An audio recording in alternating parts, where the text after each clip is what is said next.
अस्सलाम वालेकुम स्टूडेंट्स। आज हम इंशाल्लाह एफएससी केमिस्ट्री पार्ट 2 का सेकंड लेक्चर करेंगे और वो है हमारे पास characteristics of organic compound. Organic compound के क्या क्या कैरेक्टरिस्टिक्स हैं या ऑर्गेनिक कंपाउंड जो होते हैं वो कौन कौन सी प्रॉपर्टीज शो करते हैं। सबसे पहले आपने पिछले लेक्चर में ये देखा था कि ऑर्गेनिक कंपाउंड वो होते हैं जो हमारे पास जो विच consist of carbon and hydrogen and their derivatives कि कार्बन हाइड्रोजन और उनसे बनने वाले जो सारे के सारे कंपाउंड थे वो क्या थे, ऑर्गेनिक कंपाउंड थे। ठीक है, तो यही कंपाउंड्स के हम कैरेक्टरिस्टिक्स देखेंगे कि ऑर्गेनिक कंपाउंड कैसे इनऑर्गेनिक कंपाउंड से डिफरेंशिएट करते हैं, किस तरह से, कौन कौन सी ऐसी प्रॉपर्टीज हैं जिसकी वजह से ऑर्गेनिक कंपाउंड को हम डिफरेंशिएट कर देते हैं फ्रॉम इनऑर्गेनिक कंपाउंड से। सबसे पहली प्रॉपर्टी कि ऑर्गेनिक कंपाउंड, टोटल आपकी बुक के अंदर उसने 7 ऐसी प्रॉपर्टीज बताई हैं जो ऑर्गेनिक कंपाउंड को डिफरेंशिएट करती है, मुख्तलिफ करती है इनऑर्गेनिक कंपाउंड से। सबसे पहली जो प्रॉपर्टी है वो है पीकुलर नेचर ऑफ कार्बन एटम, कि कार्बन एटम की अपनी एक खास प्रॉपर्टी होती है। अपनी खास प्रॉपर्टी क्या होती है, उसको हम नाम देते हैं कैटिनेशन का, कि carbon has the ability, carbon की एबिलिटी होती है टू फ्रॉम लॉन्ग चेन और रिंग कंपाउंड, के लंबी लंबी चेन या रिंग कंपाउंड बनाते हैं। लॉन्ग चेन कंपाउंड और रिंग कंपाउंड, या वो कोई ना कोई रिंग बनाएगा, तो ये हमारे पास क्या कहलाते हैं, कैटिनेशन कहलाता है। तो ऑर्गेनिक कंपाउंड्स की ही खुसूसियात है, क्योंकि देखें ऑर्गेनिक कंपाउंड में हम मेजर डिस्कस करना है कार्बन हाइड्रोजन को, तो कार्बन हाइड्रोजन, कार्बन की सलाहियत होती है लंबी लंबी चेन बनाता है, तो जितनी ज्यादा लंबी चेन होगी उतने ही हमारे पास वो जो है वो कैटिनेशन का फिनोमेना शो करती हैं। तो सबसे पहली प्रॉपर्टी है पीकुलर नेचर ऑफ कार्बन एटम, के कार्बन एटम अपनी खास नेचर रखता है, वो है कैटिनेशन। कैटिनेशन का मतलब होता है carbon has the ability to from long chain और रिंग कंपाउंड, के कार्बन की सलाहियत होती है कि वो लंबी लंबी चेन बना सकता है, और इसको हम कैटिनेशन का नाम देते हैं। इस प्रॉपर्टी को सेल्फ लिंकिंग प्रॉपर्टी भी कहते हैं। सेल्फ लिंकिंग का मतलब है कार्बन सिर्फ अपने जैसे कार्बन के साथ अटैच होकर लंबी लंबी चेन बनाए, तो कार्बन की यही सलाहियत उसको कैटिनेशन का फिनोमेना शो करवाती है। इसके अलावा फॉर एग्जांपल ये मेरे पास एक मॉलिक्यूल है, ये 5 कार्बन है, पेंटेन कंपाउंड है, इसके बारे में हमारा आने वाला 8 चैप्टर इसी से रिलेटेड होगा, अल्केन अल्कीन अल्काइन से। और ये मेरे पास बेंजीन का स्ट्रक्चर है, ये है बेंजीन, तो इंशाल्लाह ये भी हमारा 9 चैप्टर होगा, तो उसमें हम डिटेल में देख लेंगे ये क्या चीजें होती हैं। तो ये देखें कार्बन की एबिलिटी है लंबी लंबी चेन, जितने मर्जी कार्बन एटम जोड़ लो। इसी तरह अगर आप प्रोटीन का स्ट्रक्चर देख लें,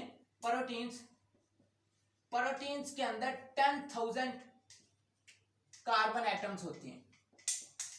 कितने होते हैं, 10,000 कार्बन एटम्स प्रोटीन के स्ट्रक्चर में होते हैं, तो वो भी लंबी लंबी चेन बनाते हैं। लेकिन एक बात यहाँ पे याद रखने वाली है, वो ये कि हमारे पास ये तो सेल्फ लिंकिंग प्रॉपर्टी शो करती है, इसके अलावा कुछ इनऑर्गेनिक कंपाउंड्स भी होते हैं, कुछ हमारे पास ऐसे इनऑर्गेनिक कंपाउंड्स भी हैं, वो भी हमारे पास कैटिनेशन का फिनोमेना शो करते हैं, वो भी हमारे पास कैटिनेशन का फिनोमेना शो करते हैं।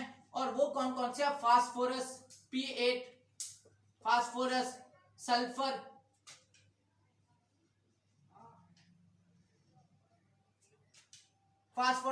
सिलिकॉन, ये भी कैटिनेशन का फिनोमेना शो करते हैं।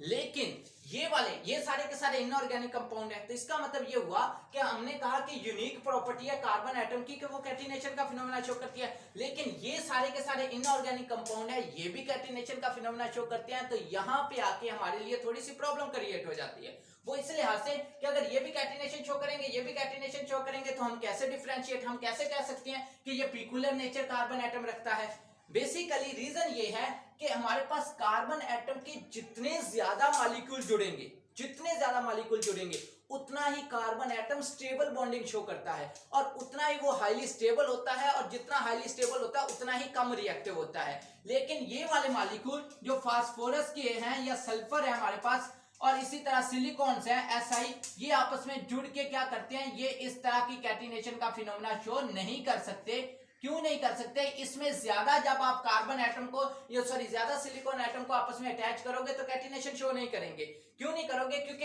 ये हमारे पास जो स्टेबिलिटी, ये भी कैटिनेशन तो करते हैं, कैटिनेशन तो शो करती हैं, लेकिन ये जब when greater amount of elements are combined,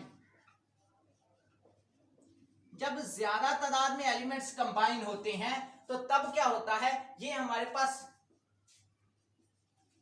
they are highly unstable, ये फौरी तौर पे अनस्टेबल हो जाते हैं। अनस्टेबल का मतलब यह है कि जितने ज्यादा जुड़ेंगे, इसमें ज्यादा से ज्यादा सिलिकॉन, फास्फोरस और सल्फर 8 मॉलिक्यूल जुड़ सकते हैं और 8 तक कैटिनेशन भी कह सकते हैं, लेकिन 8 से जब आप ज्यादा मॉलिक्यूल को अटैच करोगे तो फौरी तौर पे ये टूट जाएंगे और टूट के क्या करेंगे, फौरी तौर पे कोई भी एलिमेंट्स आएगा या अगर एलिमेंट्स नहीं भी आता तो ये टूट के शिकार हो जाते हैं और अपनी प्रॉपर्टीज को चेंज कर लेती हैं। इसकी मिसाल यह है कि सल्फर हमारे पास 3 शक्लों में पाया जाता है, रोम्बस, मोनोक्लिनिक और एक प्लास्टिक होता है। तो अगर सल्फर रोम्बस शक्ल में है तो जैसे ही हम ज्यादा मॉलिक्यूल को जोड़ेंगे ये फौरी तौर पे प्लास्टिक में कन्वर्ट हो जाता है। तो इसकी वजह ये है, प्लास्टिक में कन्वर्ट हो जाता है, इसका मतलब ये है कि ये दोबारा वो वाला एलिमेंट्स नहीं रहा। लेकिन कार्बन जितने मर्जी जोड़ते जाओ, जितनी लंबी चेन बना दो, तब भी वो कैटिनेशन का फिनोमेना शो करते रहते हैं। तो इस वजह से कार्बन ही शो कर सकता है, ये वाले एलिमेंट्स ज्यादा बेहतर तादाद में कैटिनेशन शो नहीं कर सकते। तो पहली जो हमारी प्रॉपर्टी थी उसमें सिर्फ एक डेफिनेशन मोस्ट इंपॉर्टेंट है कि कैटिनेशन क्या होती है। तो carbon has the ability, carbon की सलाहियत होती है। आपसे पूछ ले कि फास्फोरस सल्फर की क्यों नहीं सलाहियत होती, तो आप उसको बता सकते हो कि फास्फोरस सल्फर कैटिनेशन का फिनोमेना शो नहीं कर सकते। क्यों नहीं कर सकते, क्योंकि जब ज्यादा मॉलिक्यूल जुड़ते हैं तो वो हाईली अनस्टेबल हो जाते हैं। ठीक है, और उसके बाद दूसरा हमारे पास जो कैरेक्टर है वो है non ionic character. Non ionic character, non ionic character का क्या मतलब है कि जितने भी कार्बन एटम होते हैं या ऑर्गेनिक कंपाउंड्स होते हैं, जितने भी ऑर्गेनिक कंपाउंड्स हमारे पास होते हैं वो सारे के सारे क्या करते हैं कि नॉन आयनिक कैरेक्टर मतलब show covalent bond. Organic compound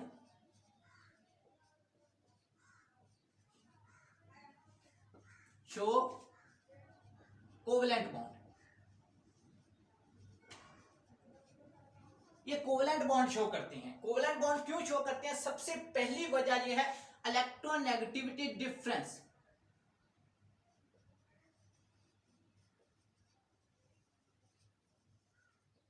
electronegativity difference,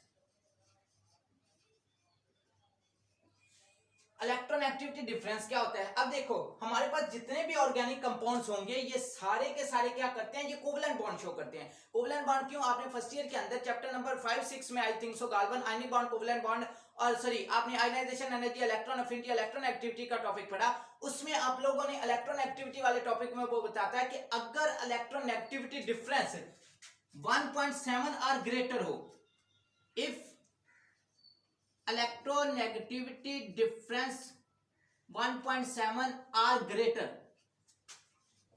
अगर इलेक्ट्रोनेगेटिविटी डिफरेंस 1.7 और इससे ज्यादा हो तो बॉन्ड आयनिक होता है, और अगर 1.7 से कम हो तो फिर बॉन्ड क्या होता है, कोवेलेंट। तो जितने भी ऑर्गेनिक कंपाउंड्स होते हैं ये सारे के सारे कोवेलेंट बॉन्ड शो करते हैं क्योंकि इलेक्ट्रोनेगेटिविटी डिफरेंस बहुत कम होता है। फॉर एग्जांपल आप लोग ले लें CH4, मीथेन ले लें। अब मीथेन में कार्बन की इलेक्ट्रोनेगेटिविटी होती है 2.6, हाइड्रोजन की होती है 2.1, डिफरेंशिएट करेंगे तो ये हमारे पास आ जाएगा 0.5 का।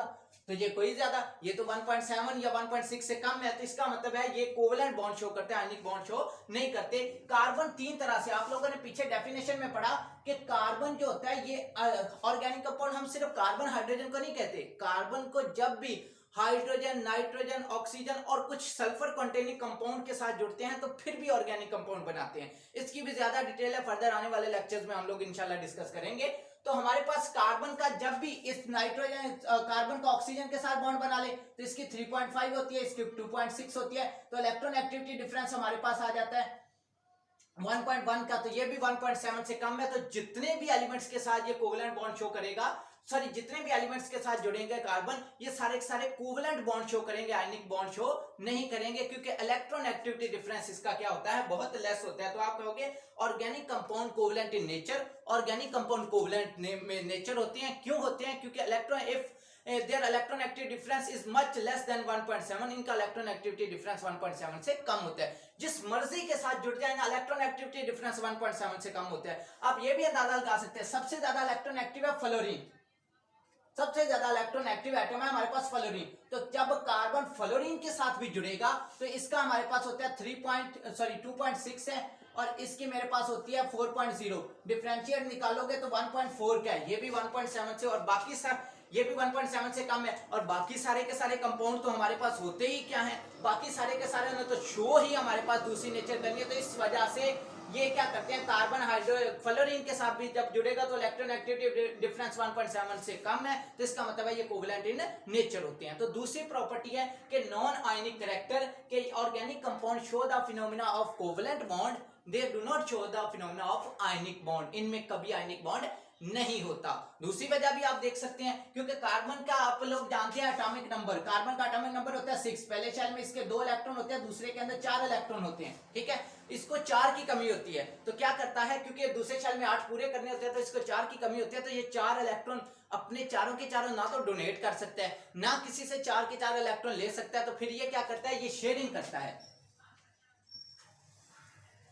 Sharing the electron. और जब कोई एटम इलेक्ट्रॉन की शेयरिंग करता है तो वो फिर आयनिक बॉन्ड नहीं बनाता, बल्कि क्या बनाता है, कोवलेंट बॉन्ड बनाता है। तो इस वजह से ये सारे के सारे कोवलेंट इन नेचर होते हैं। तो दूसरी प्रॉपर्टी हमारे पास है नॉन आयनिक कैरेक्टर, जिसमें ये आयनिक नहीं कोवलेंट बॉन्ड शो करते हैं। तीसरी प्रॉपर्टी हम लोग जो डिस्कस करने लगे हैं वो थोड़ा सा आगे मैं डिटेल में, बेसिकली हुए तो टोटल 7 प्रॉपर्टीज, लेकिन हम इसको इस लेक्चर को इस प्रॉपर्टी के बाद वाइंड अप कर देते हैं, क्योंकि लेक्चर थोड़ा सा लेंथी हो गया। इंशाल्लाह बाकी प्रॉपर्टीज हम आने वाले लेक्चर में डिस्कस करेंगे। तो तीसरी प्रॉपर्टी हमारे पास है सॉल्युबिलिटी। ये एक आसान सी है, हम लोग पहले इसको डिस्कस कर लेते हैं। सॉल्युबिलिटी क्या होती है? सॉल्युबिलिटी का मतलब होता है किसी भी एलिमेंट्स की पानी में हल होने की सलाहियत, ठीक है।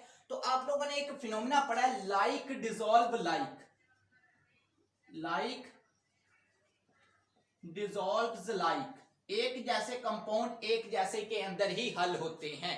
जैसा कि पोलर जो होते हैं, पोलर कंपाउंड, पोलर जो है वो सॉल्युबल होते हैं, सॉल्युबल इन पोलर, पोलर सिर्फ पोलर के अंदर सॉल्युबल होते हैं। नॉन पोलर जो होते हैं, non polar are soluble in non polar compound.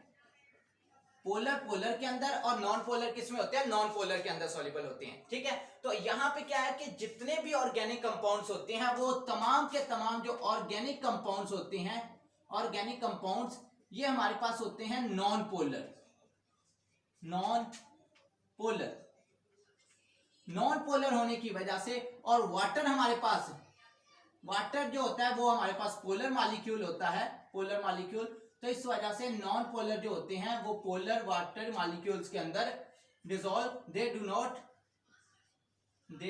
Not dissolve in water, dissolve in water, ये पानी में सॉल्युबल नहीं होते। क्यों? क्योंकि ये हमारे पास सारे के सारे होते हैं नॉन पोलर। जितने भी ऑर्गेनिक कंपाउंड्स ले लो सारे के सारे नॉन पोलर हैं। और हाँ, कुछ डिसॉल्व हो सकते हैं, हाइड्रोजन बॉन्डिंग का फिनोमेना कुछ में एग्जिस्ट करता है, वो डिसॉल्व हो सकते हैं, लेकिन इतनी ज्यादा उसने डिटेल में बात नहीं की। बस ये याद रख लें कि organic compounds are non polar molecule और water is a polar molecule. Organic compound non polar है, वाटर पोलर मॉलिक्यूल है। तो non polar compounds are not soluble in water, ये पानी में सॉल्युबल नहीं होते। ये सिर्फ और सिर्फ किस में सॉल्युबल होते हैं, नॉन पोलर कंपाउंड्स में।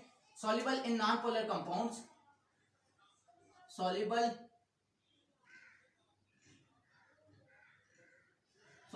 इन non polar compounds, non polar compounds, ये नॉन पोलर कंपाउंड के अंदर सॉल्युबल होते हैं, जिसमें बेंजीन होगी, CCl4, benzene, carbon tetrachloride CCl4 और बाकी कंपाउंड्स हैं जो सारे के सारे नॉन पोलर, उनके अंदर ये सॉल्युबल होते हैं। तो हमने आज ये बेसिकली है तो टोटल 7 कैरेक्टरिस्टिक्स, इंशाल्लाह हम बाकी जो है वो नेक्स्ट लेक्चर में स्टार्ट करेंगे, डिस्कस करेंगे। आज हमने 3 कैरेक्टर देखे।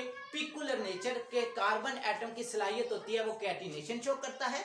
कैटिनेशन का मतलब होता है लंबी लंबी चेन। तो इसके अलावा इनऑर्गेनिक कंपाउंड भी लंबी लंबी चेन बनाते हैं, लेकिन उनकी जो चेन होती है वो हाईली अनस्टेबल होती है। यहाँ पे सिलिकॉन है तो SiO2 सिलिकॉन डाइऑक्साइड का मॉलिक्यूल भी डिस्कस कर सकते हैं। SiO2 सैंड को कहते हैं, जिसको आप जानते हो रेत, ठीक है, इसका भी स्ट्रक्चर हमारे पास क्या होता है, कैटिनेशन यानी कि लंबी चेन बनाता है, लेकिन जब 8 या 8 से ज्यादा मॉलिक्यूल जुड़ते हैं तो वो अनस्टेबल हो जाती है। लेकिन कार्बन की अगर 10,000 भी जुड़ जाए, जितने कार्बन एटम के ज्यादा जुड़ेंगे उतना ही ज्यादा स्टेबल होता है। तो इस वजह से ये दोनों डिफरेंशिएट कर जाते हैं। तो पहली पिकुलर नेचर है, और इसमें मोस्ट इंपॉर्टेंट सिर्फ डेफिनेशन है कि कार्बन की सेल्फ लिंकिंग प्रॉपर्टी जो होती है वो कैटिनेशन शो करती है। एग्जांपल बता दें, उसके बाद अगर पूछ सकता है what do you know about non ionic character, non ionic character के बारे में आप क्या जानते हैं, तो आप कहो कि सारे के सारे ऑर्गेनिक कंपाउंड जो होते हैं वो हमारे पास क्या करते हैं, कोवेलेंट बॉन्ड शो करते हैं। कोवेलेंट बॉन्ड क्यों शो करते हैं, क्योंकि उनमें जो इलेक्ट्रोनेगेटिविटी डिफरेंस है वो 1.7 से कम होता है। और एक वजह ये है, दूसरी इसने तो डिस्कस यही वजह की है, दूसरी वजह ये होती है कि कार्बन जो होता है इसके पहले शेल में 2, दूसरे के अंदर 4 इलेक्ट्रॉन होते हैं। तो ये या तो चारों डोनेट कर दे या 4 एक्सेप्ट कर ले। तो ना तो ये चारों डोनेट करता है, ना ही 4 कोई इसको एक्सेप्ट करने देता है। तो ये क्या करता है, शेयरिंग करता है। तो शेयरिंग से हमेशा क्या बनता है, कोवेलेंट बॉन्ड। तो दूसरी वजह यह है कि शेयरिंग की वजह से भी ये कोवेलेंट बॉन्ड बनाते हैं। और एक वजह यह है कि इलेक्ट्रॉन एक्टिविटी डिफरेंस 1.7 या 1.6 से इसकी कम होती है। और तीसरी सॉल्युबिलिटी, और ये सारे के सारे नॉन पोलर होते हैं। नॉन पोलर होने की वजह से पानी में क्या होते हैं, इनसॉल्युबल होते हैं, ठीक है। और बाकी इंशाल्लाह हम आने वाले लेक्चर में डिस्कस करेंगे। यही था हमारा आज का टॉपिक। इससे रिलेटेड अगर आपका कोई क्वेश्चन हो तो आप मुझसे पूछ सकते हैं। आज के लिए इतना ही। अल्लाह हाफिज।